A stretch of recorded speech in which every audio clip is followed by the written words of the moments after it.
যৌতুক দেওয়াও হারাম, যৌতুক নেওয়াও হারাম। স্ত্রীর ভরণ পোষণ দেওয়ার দায়িত্ব স্বামীর উপরে দেওয়া হয়েছে। স্ত্রীর বাবার, কনের বাবা থেকে কোনো সম্পদ নেয়ার অধিকার ইসলাম দেয়নি। বিবাহকে কেন্দ্র করে ওই মেয়ের অবস্থান, তার শিক্ষাগত যোগ্যতা কিংবা শরীরের কালার, এটাও অনেক বড় কাল হয়ে দাঁড়িয়েছে। যে রং ফর্সা নয় বলে, মুখে শ্রী কম বলে দেখা যাচ্ছে উপরে দিয়ে আপনার যৌতুক দিয়ে ওই মেয়েকে বিবাহ করার জন্য, বিবাহ দেওয়ার জন্য মা বাবাকে বাধ্য করা হচ্ছে। এখন ওই মেয়ের শারীরিক গঠন, তার চেহারার রং, বর্ণ, এগুলো সবগুলো কার দেয়া? এখানে কি মা বাবা নিজ ইচ্ছায় তাকে তৈরি করেছেন? এই সুযোগ কি কোনো মা বাবার আছে? নাই। কিন্তু আমাদের সমাজের এই কুসংস্কারপূর্ণ মনোভাবগুলোকে আমাদের পরিবর্তন আনতে হবে। আগে আপনাদেরকে বলেছি, বিলাসবহুল এবং ব্যয়বহুল হয়ে গেছে আমাদের বিবাহ শাদীগুলো। এত বেশি খরচ করতে হয় যে মেয়ের বাবা হিমশিম খেয়ে যান, তারপরেও বর পক্ষের টনক নড়ে না, তারা তাদের উপরে জুলুমের স্টিম রুলার চালাতেই থাকেন। আর শুধু তাই বলে নয়, শুধু বিবাহের দিন বা আগদের দিন বলে শেষ নয়, পরবর্তী 1 বছরও যাবত আরও কয়েক বিয়ের খরচ করতে হয়। এই অপসংস্কৃতিগুলোর আমরা সম্পূর্ণ তীব্র নিন্দা জানাচ্ছি। এগুলো ইসলামী সংস্কৃতি নয়, এগুলো মানুষের মন গড়া তৈরি করা জুলুমের নীতি। এগুলো কখনো প্রকৃত জ্ঞানবান ব্যক্তির নীতি হতে পারে না। সে দিতে দিতে তার কলিজার টুকরাটাই দিয়ে দিয়েছে, আর কি দিয়ে বাকি আছে?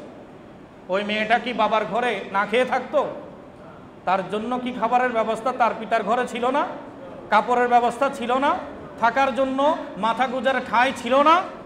তো সব থাকার পরও 18, 19, 20 বছর, 22 বছর ওই মেয়ের শিক্ষা, প্রশিক্ষণ, তার জীবনের বেড়ে ওঠা, চিকিৎসা, সব কিছু ওই বাবা দেখাশোনা করতে পেরেছেন। বাবাকে যদি হায়াত দেয়, বাকি 50 বছর পর্যন্ত ওই মেয়ের ভরণ পোষণ কি ওই বাবা একাই করতে পারবে না?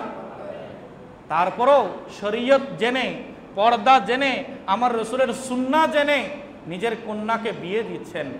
বাবারা এখনো পর্যন্ত ঘরের বিছানায় বসে বসে চোখের পানি ঝরাচ্ছেন যে আমার মেয়েটা আমার কত আদরের ছিল, আমার মেয়ে প্রতি মুহূর্তে আমার কত দেখাশোনা করত, আমার ওষুধপত্রগুলো ঠিক সময়ে সে সেবন করিয়ে দিত, আমার খাবারগুলো তৈরি করে দিত, ফজরের নামাজের পরে সবাই ঘুমিয়ে থাকলো, আমার মেয়েটা আমার জন্য গরম নাস্তা, গরম চায়ের ব্যবস্থা করে দিত।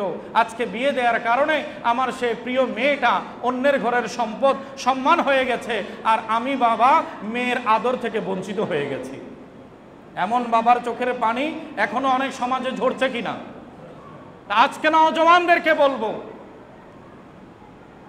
আল্লাহ তোমাকে জীবন দিয়েছেন, আল্লাহ শরীরে শক্তি দিয়েছেন, আল্লাহর কাছে চাও, আল্লাহ তোমাকে কামাই রোজগারের তৌফিক দান করবেন। তুমি ভিক্ষুক সাজার দরকার নেই, শ্বশুরের কাছে ভিখারি বনার দরকার নেই। যদি কোনো কিছু চাওয়ার ইচ্ছে হয়, আসো মসজিদে, সাজদায় যাও, নামাজের সাজদায়ের মধ্যে আল্লাহর কাছে চাও, আল্লাহ আমাকে দৌলত দান করো।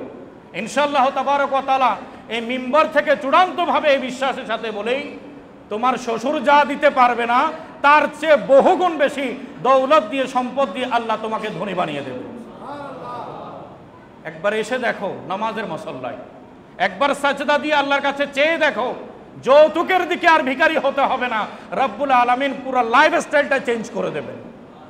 আল্লাহ তাআলা আমাদের সন্তানদেরকে গ্রহণ করা তৌফিক দান করুন। আমিন।